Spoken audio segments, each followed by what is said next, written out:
오늘 아침 출근길, 누리꾼들은 어떤 소식에 관심을 가졌을까요? 지금 이 뉴스로 살펴보시죠.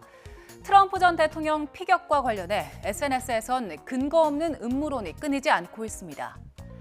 먼저 극우 진영에선 배후에 중국이나 극자단체가 있다거나 바이든 대통령이 총격을 명령했다는 주장이 나오고 있고요. 또 반트럼프 좌파 진영에선 오히려 자작극이란 주장이 확산하며 SNS에선 가짜 암살이다, 그리고 연출된 총격이란 해시태그가 유포되고 있습니다.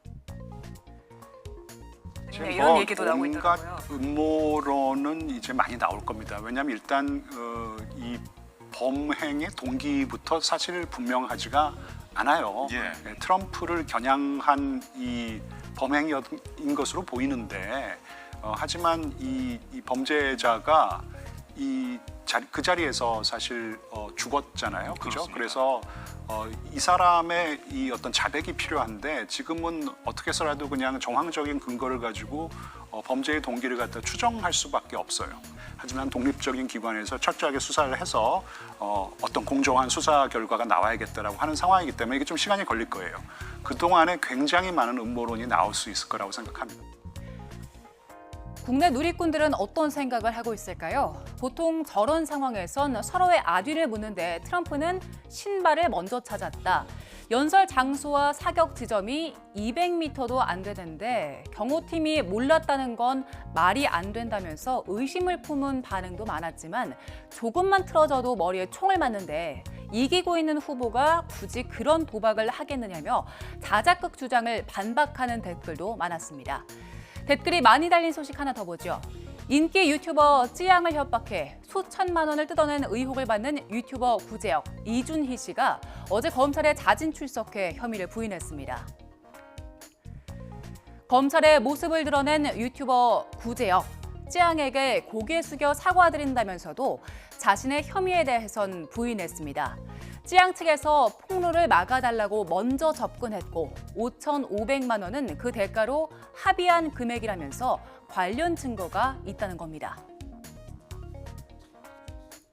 그에 대한 녹취 내용도 물론 있고요. 그에 대한 녹취 내용은 제가 찌양님과 계약을 맺기까지 있었던 모든 음성 통화 녹취, 카카오톡 통화 내역 등이 있습니다.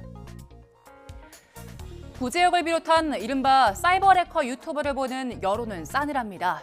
검찰 출두 요청이 없는데 자진 출석 코스프레를 하면서 영상을 올릴 것 같다. 그리고 녹취록이 있는데도 저런다. 죗값을 치르라는 비판이 이어졌습니다. 마지막으로 많이 본 뉴스도 보죠. 최근 SNS에 올라온 36주 태아 낙태 영상을 두고 논란이 확산하고 있습니다. 지난달 말 자신을 20대로 소개한 한 여성이 임신 중절 수술을 받았다는 영상을 유튜브에 올렸습니다.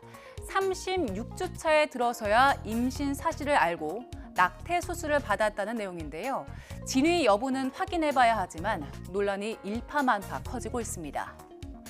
낙태는 임신부와 의사 모두에게 불법이었지만 지난 2019년 4월 관련 조항의 헌법 불합치 결정이 내려지면서 낙태죄가 없어졌고요. 처벌 규정도 없는 상황인데요. 보건복지부는 살인 혐의로 수사를 의뢰했고 경찰은 곧바로 수사에 착수했습니다. 36주면 9달을 품은 거죠. 이 소식을 본 누리꾼들, 우리 딸을 36주에 낳았는데 3kg 넘게 건강히 잘 태어났다. 그리고 36주면 엄마는 아이의 태동을 다 느낄 수 있고 아이도 엄마의 감정과 목소리를 느낄 수 있다면서 태아 살인이라고 비판했습니다. 전문가들도 36주 태아는 스스로 생존하는 데 문제가 없는 한령의 인간으로 봐야 한다고 말하는데요. 임신 중지로 사실상 인간의 목숨을 앗아간 만큼 살인죄를 적용할 여지가 있다는 건데, 한편에선 대안입법 마련을 위한 노력 없이 처벌만 강조하는 게 능사는 아니란 지적도 나옵니다.